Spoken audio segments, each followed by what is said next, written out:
তৃণমূলের বিসর্জন। আপনাদের চ্যানেল কাল থেকে টুইস্ট করে করে বলছে সোমবার, আমি সোমবার বলিনি, আমি বলেছি সপ্তাহের শুরুতে যে অবস্থা হবে তাতে পিসি ভাইপো বেসামাল হবে। ওয়েট, আজকে রবিবার, আজকে রবিবার অপেক্ষা করুন। সরকারি গাড়িতে চড়ে কৃষ্ণনগরের তৃণমূল প্রার্থী মহামৈত্রের বিরুদ্ধে মনোনয়ন জমা দিতে যাওয়ার অভিযোগ সব জায়গায় সরকারি করছে। আপনারা যারা মুখ্যমন্ত্রী 25 তারিখে নাকি মহিষাদলে আসবে, আজকে তো কিছু কাগজ কাপ পড়ে থাকবে, ওগুলো ঝাঁটানোর জন্য আসবে।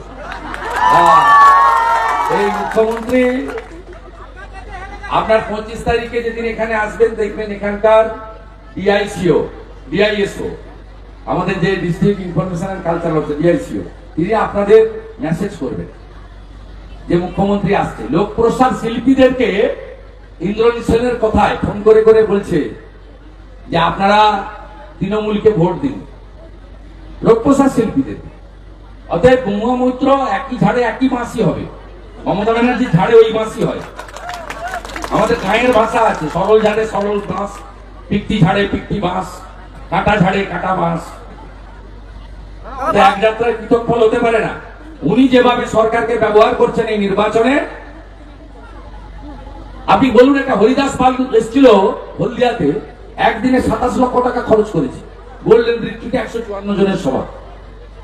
আর তৃণমূলের যত সিনিয়র লিডার সুধাংশু মন্ডল থেকে বিপ্লব রায়চৌধুরী, ওদের কি করুণ পরিণতি দেখুন। ওর নাতির বয়সী বয়স, এটা চ্যাংড়াদের কর্পোরেটদের পার্টি তৈরি হয়েছে। ভোট মিটলেও কোচবিহারে অশান্তি অব্যাহত, নাটাবাড়িতে 2 বিজেপি নেতার উপরে হামলা, আইসিইউতে একজন ভর্তি রয়েছেন বিজেপি নেতা। যতক্ষণ না এই মহিলাকে আমরা প্রাক্তন মুখ্যমন্ত্রী বানাতে পারবো, ততক্ষণ এই কাজ তিনি চালিয়ে যাবেন। এবং সবচেয়ে বড় পুলিশ হচ্ছে এই কাজে উনার দোষ। আপনি দেখছেন এত মহিলা এসেছে, একটা পুলিশের ট্রাফিক নেই, ব্যবস্থা নেই। আপনি দেখবেন তৃণমূলের 1.5 পয়সার নেতা, কাটমানি খাওয়া নেতা, আমার এমপি ল্যাট থেকে টাকা তুলতো, যেটা এখানকার এমএলএ 7%, দায়ে কালি বাঁয়ে স্বরূপ, পিছনে ছবি, সামনে কমল তেলচোর, তেলে ভেজাল মিশিয়েছিল, চোরা পরিবৃত্ত চৌর্য বৃত্তি। এই হচ্ছে তৃণমূলের মডেল। আপনি মহিষাদলে দাঁড়িয়ে এই মডেল দেখতে পাবেন। আপনি ভাষা শুনুন ব্লক তৃণমূলের সভাপতি সুদর্শনের, সে মালো জেল খাটা 5 মাস না কত 6 মাস জেল খাটা, সে মালো ফোন করে বলছে, হ্যাঁ রাম মন্দির তোর বাপের জায়গা, ওটা তোর বাপের জায়গা সুদর্শনের, ওদের রাম মন্দির ভেঙে তুলে দে। কি সাহস! সব গোছানো থাকবে, বিজেপি সরকার আসবে, যে অবস্থা লক্ষণ শেঠ সুশান্ত ঘোষের করেছি তার থেকেও খারাপ অবস্থায় দেবে।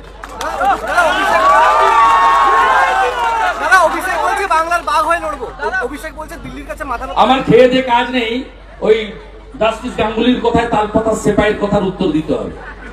ওটাকে মাল নাকি? ও যার ওর সামনে হচ্ছে পিসির ভাইপো, সামনে লেখা আছে পিসি, তারপরে লেখা আছে নাম, পিছনে লেখা আছে ভাইপো।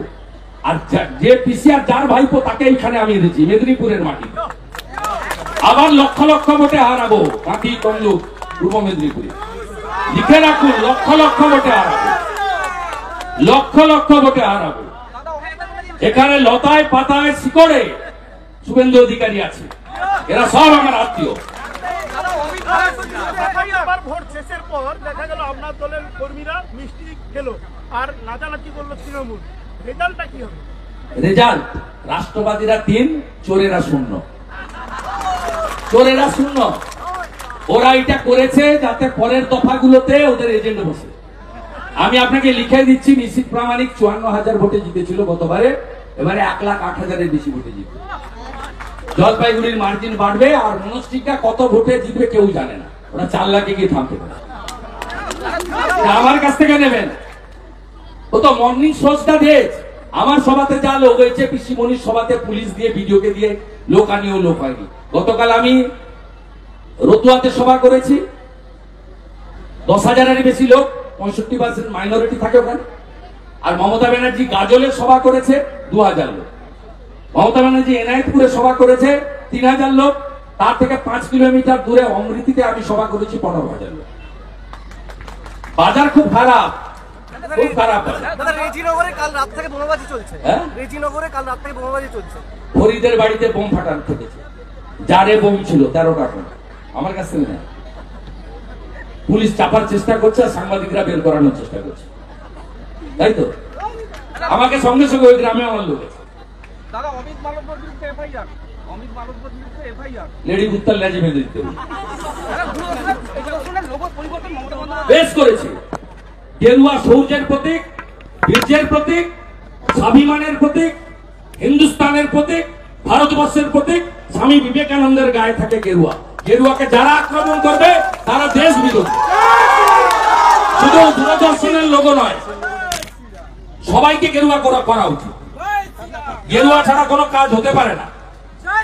স্বামী বিবেকানন্দ গেরুয়া পোষণ করতেন। গেরুয়া হলো আমাদের দেশের স্বাভিমান এবং শৌর্যের প্রতীক। ভারত মাতা কি! ভারত মাতা কি!